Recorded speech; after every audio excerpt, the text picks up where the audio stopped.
Chapter 19 Into the Black Down Under. We have to leave the old lady's place because you never know. The cops might come knocking on each door.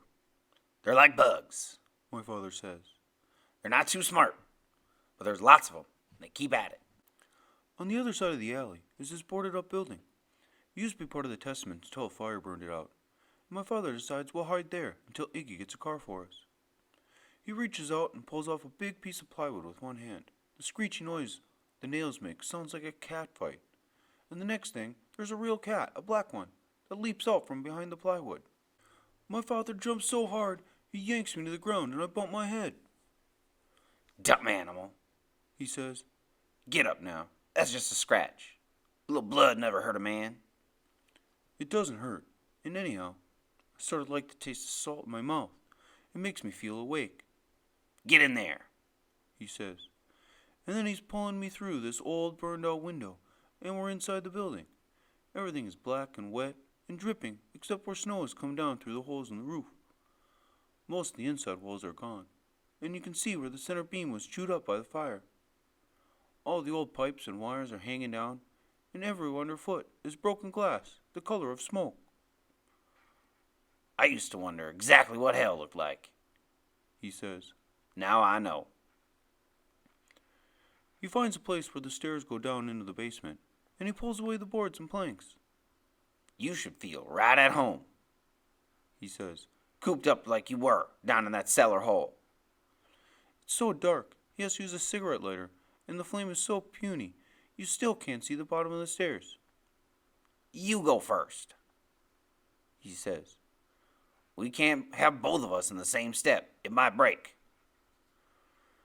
The steps are made of thick wood, but slick and punky soft where the water has been dripping all these years, and I can feel how it sags under my feet.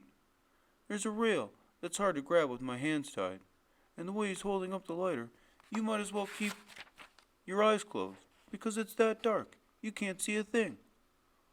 I slip, and I start to fall, and then he's pulling back on the rope, and I'm hanging there in the middle of the air, with my feet skittering, and he's going, Easy does it, boy. We'll take this one step at a time. Finally, we get to the bottom. There's a little slant of light coming through this narrow cellar window, enough so we can feel our way around all the burned junk that's fallen through the floor. The accommodations could be better, He says. I'll grant you that. Soon as Iggy fixes things, we'll be on our way.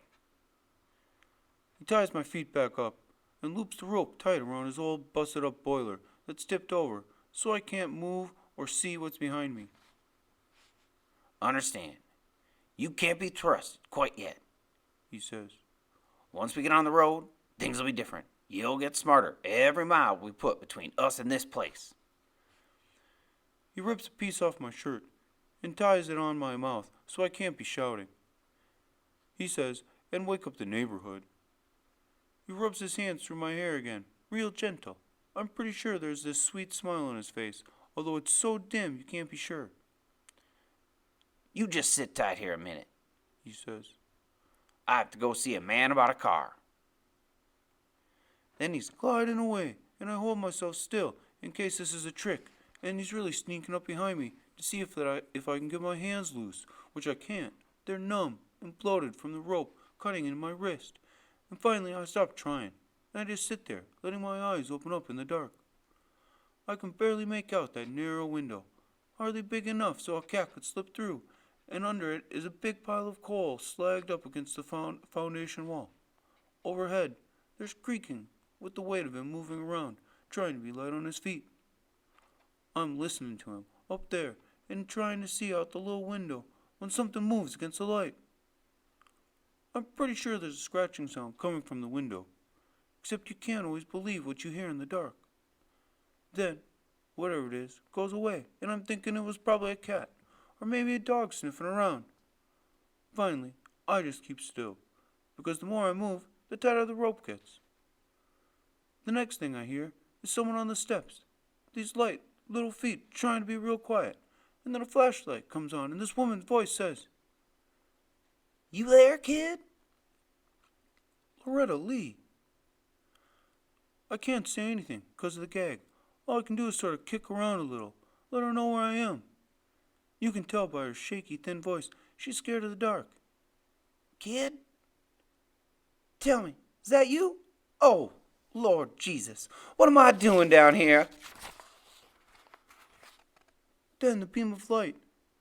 Then the beam of that flashlight is hitting me right in the eyes, and she's tripping over stuff trying to get to me. First thing she does is pull the gag off, and I take a deep, deep breath that makes my lungs burn. It ain't right, she whispers. Keeping your own kid tied up, it ain't right. He ain't the man I thought, the man I remember, that's for sure. I want to say something, but I'm not sure what, and anyhow my mouth is too dry.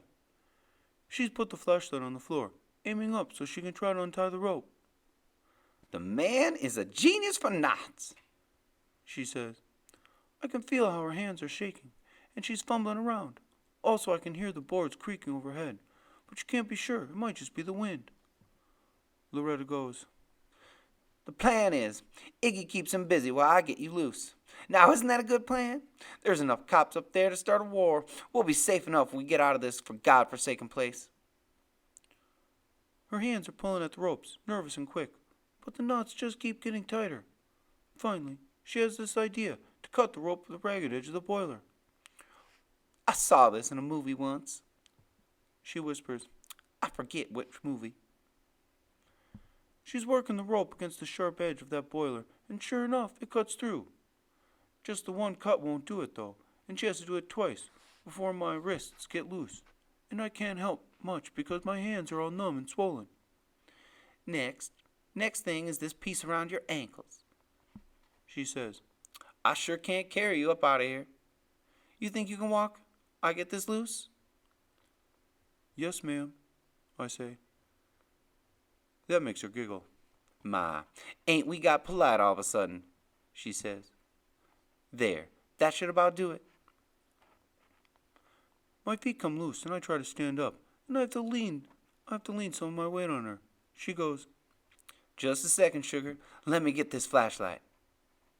She bends over for the flashlight, and then she's making this sound, like something is caught in her throat. 2 big hands are squeezing her neck. I see how my father is coming, huge out of the dark, and he's got his hands around her throat, shoving her back. You ignorant creature, he says. I'll teach you to put your dirty hands on my son. Loretta can't say anything. She's sinking down to her knees and trying to pull his hands away from her neck. But it's useless. She can't stop him. He's squeezing her dead with his bare hands, and no one can stop him. No one. No one.